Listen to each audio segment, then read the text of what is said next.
आदर और सम्मान के योग पार्टी के प्रदेश के अध्यक्ष पूर्व मेरे विधायक चौधरी नफे सिंह राठी जी, पार्टी के राष्ट्रीय उपाध्यक्ष, आपके जिला के प्रभारी श्री प्रकाश भारती जी, पार्टी के राष्ट्रीय संगठन सचिव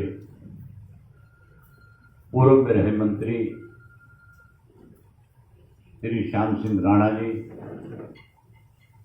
जिला के अध्यक्ष श्री शीशपाल झंझेड़ी जी,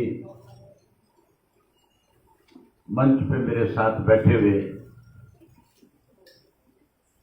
हल्का के, जिला के, प्रदेश तक के सभी नेतागण,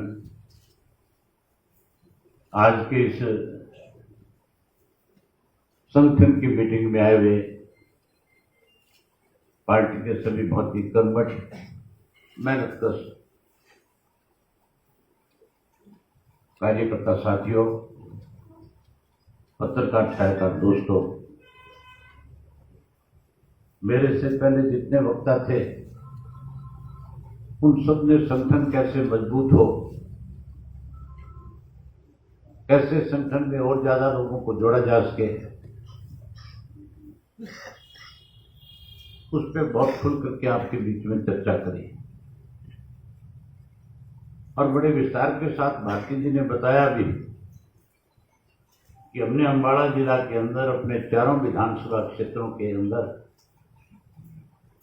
संगठन को मजबूत करने के लिए अलग अलग हल्के के जोन बना करके उन जोन में इंचार्ज लगा करके उनकी जिम्मेवारी लगाई है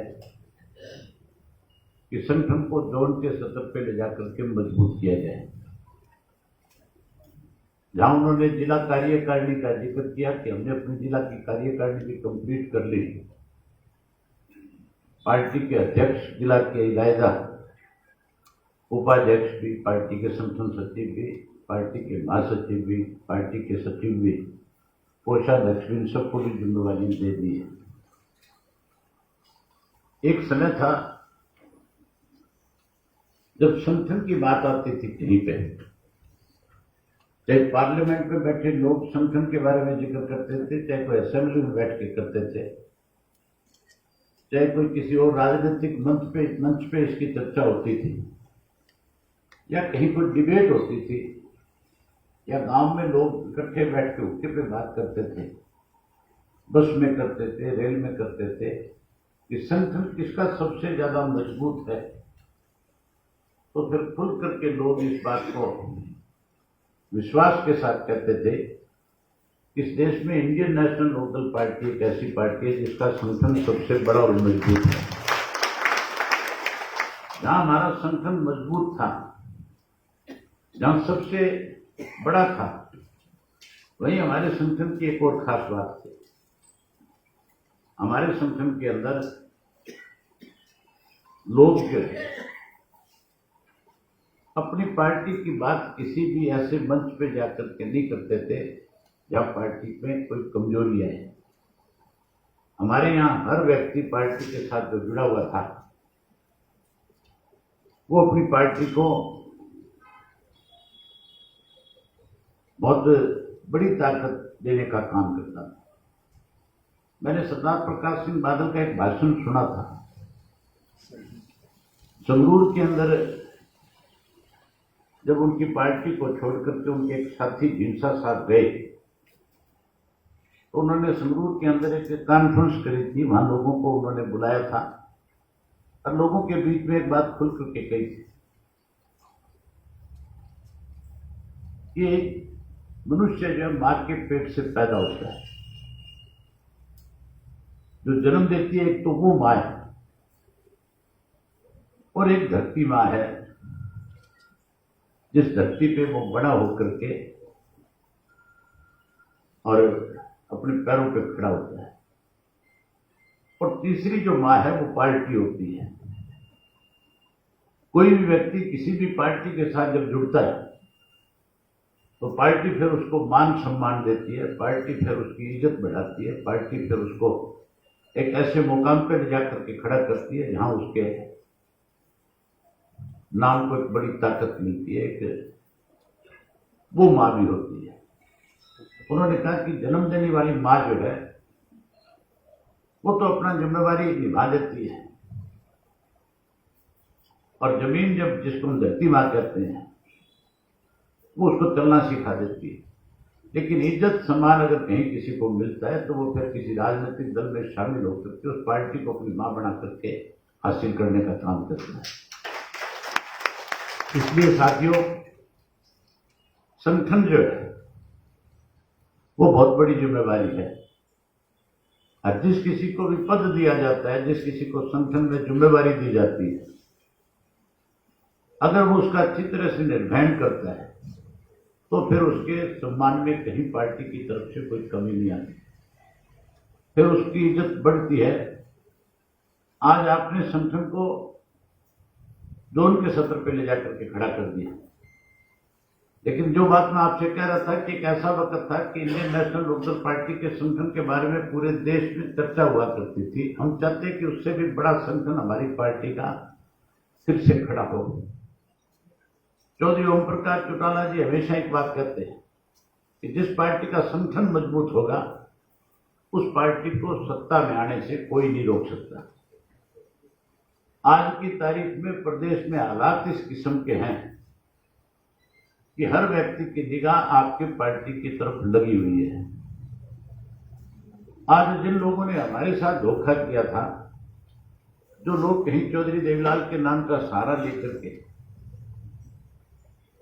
सत्ता में आए थे, आज उनका इस प्रदेश में कोई नाम लेने वाला भी नहीं बचा।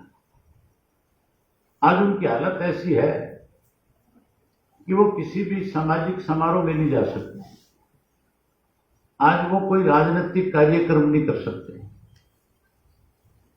आज वो किसी के दुख में भी शामिल नहीं हो सकते। जो भारतीय जनता पार्टी है, जो आज सत्ता में है, जिसने 75 पार का नारा दिया था, उस वक्त लोग कहते थे कि हम इसको यमुना पार करेंगे। आज उस किस्म के हालात बने हुए हैं कि भारतीय जनता पार्टी को भी आज लोग सबक सिखाने को तैयार बैठे।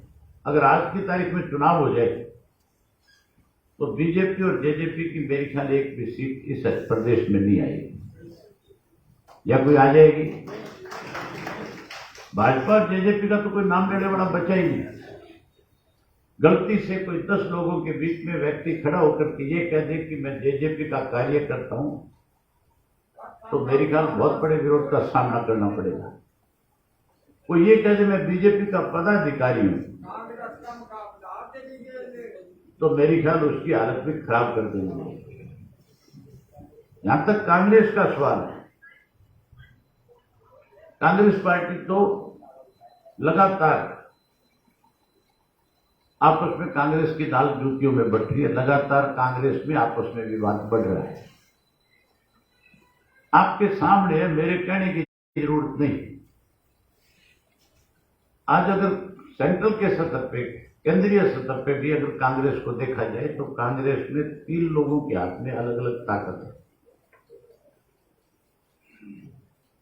आज तो जिस कांग्रेस को एक घर से चलाया जाता था, उस घर में भी 3 जगह से कांग्रेस चलती है। हरियाणा के अंदर तो कांग्रेस के अनेक ऐसे नेता हैं जो अपने आप से बड़ा किसी को मानते भी नहीं। भूपेंद्र सिंह हुड्डा अपने से बड़ा नेता नहीं मानता किसी को, शैलजा भूपेंद्र सिंह हुड्डा को नहीं मानती, सुरजेवाला इन दोनों को ही नहीं मानता। इसी तरह किरण चौधरी है, वो कहती है मेरी हाईकमांड के साथ सीधी है, मैं इनको क्या समझती हूं। इस तरह से 5-6 गुटों में बटी हुई एक अशोक तंवर होता था, बेचारे को उसको तो निकलना ही पड़ गया। तो कांग्रेस में आज विभाजन है पूरी तरह से। परसों के अखबार में तो बड़ा खुल करके लिखा हुआ था कि भूपेंद्र सिंह हुड्डा शायद कोई नई पार्टी बना ले।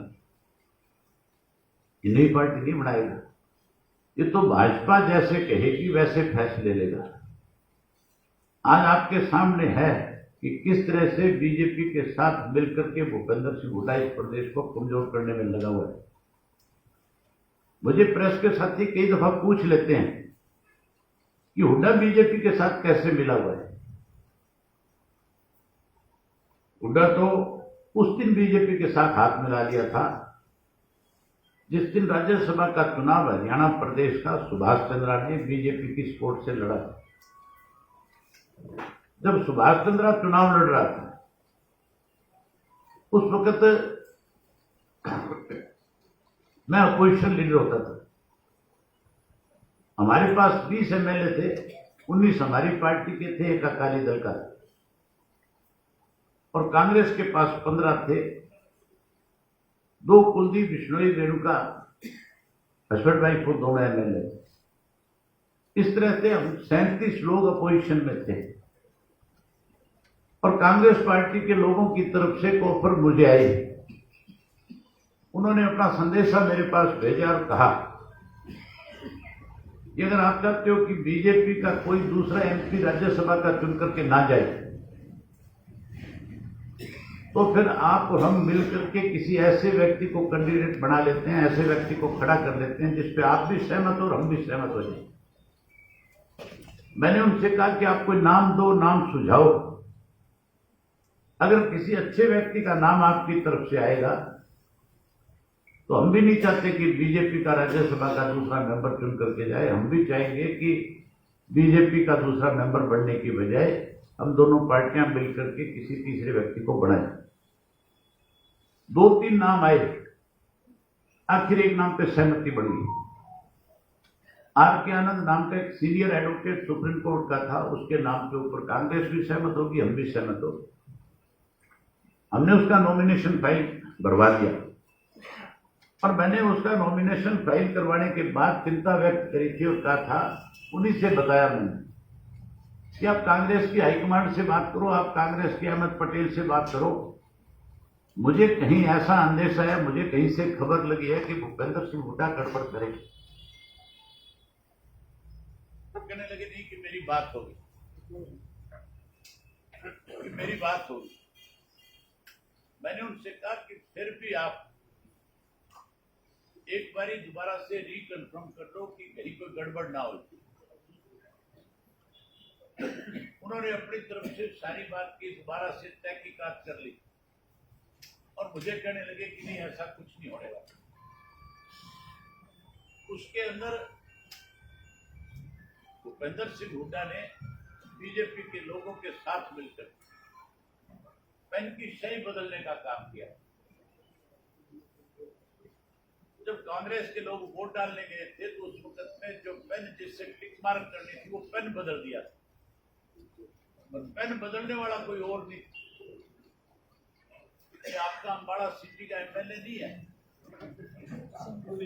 असीम गोयल, इसने पेन बदला। जब इसने पेन बदला, सबसे लास्ट में बीजेपी की तरफ से ये वोट डाल करके आया था, इसने वो पेन तो उठा करके अपनी जेब में डाल लिया और नया पेन वहां छोड़ा है। और कांग्रेस के एमएलए उस नए पेन से टिक मार्क करके आ गए। जब वोटों की गिनती हो रही थी तो मैं उस गिनती के अंदर बैठा था। इस टेबल के ऊपर वोटों की गिनती हो रही थी, कैंडिडेट इतनी दूर बैठे, हम सारे दूर बैठे हुए। जब वोट गिने गए तो आर.के. आनंद के पक्ष में ज्यादा वोट थे, लेकिन गिनती के बाद सुभाष चंद्रा ने ऑब्जेक्शन किया। वो कहने लगा कि मुझे शक है कि जो टिक मार्क किए गए, मुझे लगता है उसकी शाही बदली हुई है। उसको कैसे पता था शाही बदली हुई? इसका मतलब पहले से साजिश थी। और फिर जब उसको ध्यान से देखा गया तो उसकी शाही का कलर थोड़ा सा बदला हुआ था, इस करके 14 वोट कैंसिल हुए। और 14 वोट जब कैंसिल हो गए तो फिर जो हमारा कैंडिडेट था वो हार गया। और उसी वक्त भूपेंद्र सिंह हुड्डा ने सुभाष चंद्रा को बधाई दी। ये तो उस दिन भारतीय जनता पार्टी के हाथों में खेलने लग गया था जिस दिन सुभाष चंद्रा इस प्रदेश से राज्यसभा का मेंबर चुन करके गया। उसके बाद अब जब राज्यसभा का चुनाव आया था तो भारतीय जनता पार्टी राजस्थान में भी तीसरा उम्मीदवार खड़ा कर रही थी, मध्य प्रदेश में भी तीसरा खड़ा कर रही थी, ये तो छत्तीसगढ़ में भी तीसरा खड़ा कर रहे थे। लेकिन हरियाणा प्रदेश के अंदर जहां 2 सीट खाली हुई थी वहां एक कैंडिडेट खड़ा किया, जबकि संख्या यहां पे ज्यादा थी। यहां उनके पास 68 एमएलए थे, यहां तो केवल 2 एमएलए की और जरूरत थी। मुझे चीफ मिनिस्टर की तरफ से टेलीफोन आया, उन्होंने मुझे कहा कि हम दूसरा कैंडिडेट खड़ा करेंगे, आप अपना वोट हमें दे दोगे। मैंने कहा भी कोई इंडिपेंडेंट खड़ा होगा फिर तो मैं विचार करूंगा, अगर बीजेपी अपने सिंबल पे लड़ाएगी तो नहीं दूंगा,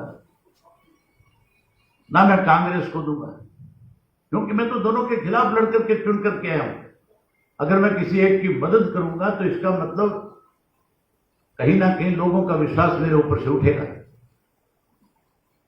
2 वोटों की कमी थी, कांग्रेस के 8 ऐसे वोट थे जो भूपेंद्र सिंह हुड्डा को नहीं मिलने वाले थे। जो शैलजा ग्रुप के 8 एमएलए थे, क्योंकि शैलजा की टिकट छीन करके लेकर के आया था भूपेंद्र सिंह, तो उसको मिल नहीं सकते थे। लेकिन बीजेपी ने उसके ऊपर से अपना आसान उतारा और उसके सामने जो कोई कैंडिडेट खड़ा करने की बजाय उसका रास्ता साफ कर दिया और राज्यसभा का मेंबर चुना गया। एमएलए चिल्ला चिल्ला के कह रहे थे कांग्रेस के कि अगर बीजेपी दूसरा कैंडिडेट खड़ा करे तो हम इस हुड्डा को सबक सिखा दें, लेकिन क्योंकि उन्होंने आसान कर रखा था, आपस में मिले हुए थे, इसलिए दूसरा कैंडिडेट खड़ा नहीं किया। और अब तो साथियों सामने आ गई सारी चीजें। अब तो जब विधानसभा के अंदर अविश्वास प्रस्ताव लाया गया, उस वक्त हुड्डा कहीं मेरे बारे में लोगों के बीच में अखबारों में कहता था कि अभय सिंह को इस्तीफा नहीं देना चाहिए, अभय सिंह को सरकार के खिलाफ अविश्वास प्रस्ताव में शामिल होना चाहिए। मैंने हुड्डा से पूछा था कि तेरे पास कौन सी संख्या है जो तू सरकार को गिरा देगा? अगर सरकार के खिलाफ तुम अविश्वास प्रस्ताव लेकर के आओगे तो 6 महीने और इस सरकार को सत्ता में बने रहने देने की मोहलत दे दोगे तुम। अगर तुम्हारे पास संख्या है फिर तो तुम अविश्वास प्रस्ताव लेकर के आओ, फिर तो सरकार गिरती हो तो बताओ। सरकार तो तुम गिरा ही नहीं सकते, तुम्हारे पल्ले कुछ ही नहीं है, तुम तो सरकार से मिले हुए हो, तुम तो इसको 6 महीने की ऑक्सीजन और देने का काम कर रहे हो। अगर हुड्डा अविश्वास प्रस्ताव ना लेकर के आता तो हरियाणा प्रदेश के अंदर बहुत से ऐसे एमएलए थे जिनके ऊपर लोगों का बहुत बड़ा दबाव बना हुआ था और एमएलए कहीं ना कहीं विचलित हुए थे, जो कोई भी स्टैंड ले सकते थे, किसी तरह के हालात पैदा हो सकते थे। अगर 1-2 एमएलए और दबाव में आकर के इस्तीफा दे देते तो फिर लाइन लग जाती, फिर ये सरकार कभी की गिर जाती। इस सरकार को तो बचाने वाला ही भूपेंद्र सिंह हुड्डा है। अब साथियों ऐसी हालत है कि हुड्डा कांग्रेस में ज्यादा दिन नहीं रह सकता। अगर रह भी जाएगा तो फिर कोर्ट के फैसले से बच नहीं सकता। यहां वकील साथी बैठे हैं, जिस किस्म का मुकदमा भूपेंद्र सिंह हुड्डा के खिलाफ आज है उससे 100% सजा होगा, बचेगा नहीं। कोई किसी भी गवाह की जरूरत ही नहीं है, डॉक्यूमेंट्स अपने आप में गवाह है, कागजों के अंदर हेरा फेरी हुई है, वो पकड़ी गई, उन्हीं के आधार पर इसको सजा हो जाएगी। जब चौटाला साहब को एक षड्यंत्र के तहत इन्होंने 10 साल की सजा कराई थी, तो सजा होने की कुछ दिन बाद हरियाणा के विधानसभा का सत्र आ गया था। हमारी पार्टी के एमएलए तो कांग्रेस के ऊपर आरोप लगा रहे थे कि आपने एक षड्यंत्र रचा, उसके तहत सजा करा दी। और कांग्रेस के लोग जो है कहीं लड्डू बांट रहे थे, कहीं कांग्रेस के लोग कह रहे थे कि आप लोगों के ऊपर भ्रष्टाचार के आरोप है, आप तो भ्रष्ट लोग हो, इसलिए आपको सजा हुई है। जबकि कहीं कोई पैसे का लेन देन नहीं था, लेकिन हालात इस किस्म के थे कि वहां इस बात को लेकर के बड़ा विवाद हो रहा था। उस दौरान भूपेंद्र सिंह हुड्डा अपनी सीट पे खड़ा हुआ है और मुझे कहने लगा कि अभय सिंह जी, आप अपने विधायकों को कहो कि इस तरह के विवाद में पड़ने की बजाय आप कोई अच्छा वकील करो, अच्छी पैरवी करो, ताकि आगे जाकर के कोई राहत मिल जाए। भूपेंद्र सिंह हुड्डा कटाक्ष कर रहा था हमारे ऊपर कि अब आपके नेता को सजा होगी, अब आप पैरवी अच्छे ढंग से नहीं कर रहे। वो कहीं हमें कटाक्ष करके हमें शर्मिंदा करने की कोशिश कर रहा था। मुझे वो बात याद रही। अब जब पिछले दिनों भूपेंद्र सिंह हुड्डा के खिलाफ चार्जशीट दायर हो गई, उससे अगले दिन अखबार में एक खबर छपी थी कि भूपेंद्र सिंह हुड्डा को कोरोना हो गया और उनकी धर्मपत्नी को भी कोरोना हो गया। मैंने टेलीफोन मिलाया चौधरी भूपेंद्र सिंह हुड्डा को। मैंने उनसे पूछा कि हुड्डा साहब, अखबार में खबर है कि आप कहीं कोरोना से पीड़ित है। कहने लगा, हाँ मैंने टेस्ट करवाया था, मैं पॉजिटिव आ गया। मैंने कहा, इस कोरोना की महामारी से तो हमारे यहां डॉक्टर अच्छे हैं, कहीं बचा लेंगे आपको, लेकिन वकील अच्छा कर लेना।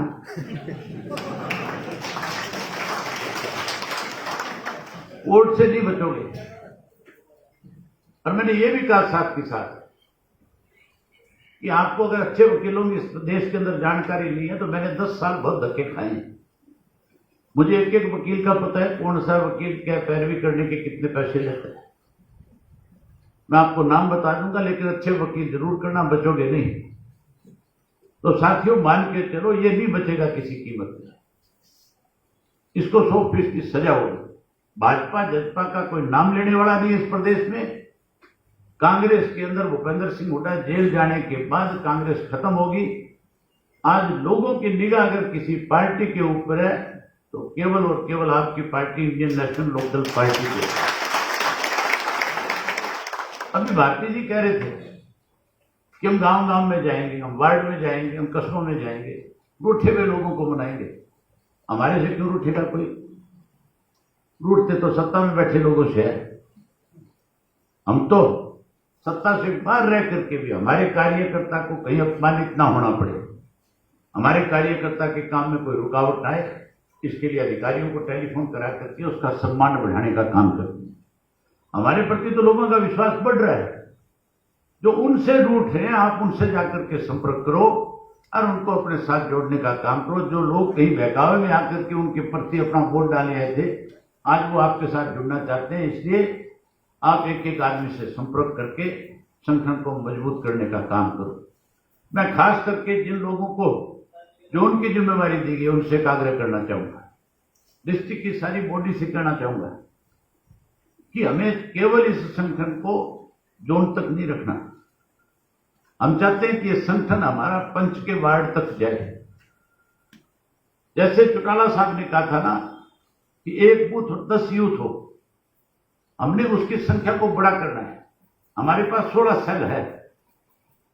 हर पंच के वार्ड के ऊपर 16 के 16 सेलों का एक एक व्यक्ति हमें खड़ा करना चाहिए, उसको वहां पे मेंबर बनाना चाहिए। जब हम उसको वहां मेंबर बना लेंगे तो फिर मान के चलो साथियों, आप 4 सीटों की बात करते हो, फिर आपको सत्ता में आने से कोई नहीं रोक सकता। मैं आपको एक फार्मूला बता देता हूं। कोई भी पंच का वार्ड जो है, एवरेज वोट उसमें 200 से 250 होती है। कितनी होती होगी या उससे ज्यादा होती है? मैं एवरेज बात कर रहा हूं। कई गांव बड़े हैं, उनमें ज्यादा हो सकती है, छोटे गांवों में कम हो सकती है। आप 200 की एवरेज लगा लो। अगर आपके 16 सेल हैं और 16 के 16 सेल में एक एक परिवार के लोगों को आप जोड़ लेते हो तो 16 घर हो गए। कितनी हो गए एक वार्ड के? 16 घरों में एक घर में अगर 5 वोट भी होंगे तो 80 वोट आपकी पार्टी के साथ जुड़ गए कि नहीं जुड़ गए? 200 में से 80 अगर आपकी अकेली पार्टी के होंगे तो फिर आपको कौन हराएगा? कोई हरा सकता है क्या? लेकिन इसके लिए हमें थोड़ी सी मेहनत करनी पड़ेगी। भारती जी कह रहे 1 साल का समय, 1 साल का समय नहीं बचा हमारे पास। अब तो एक एक मिनट कीमती है। आज इस तरह का आंदोलन चल रहा है कि इस देश के अंदर किसी भी तरह के हालात पैदा हो सकते हैं। ये सरकार कभी भी जा सकती है।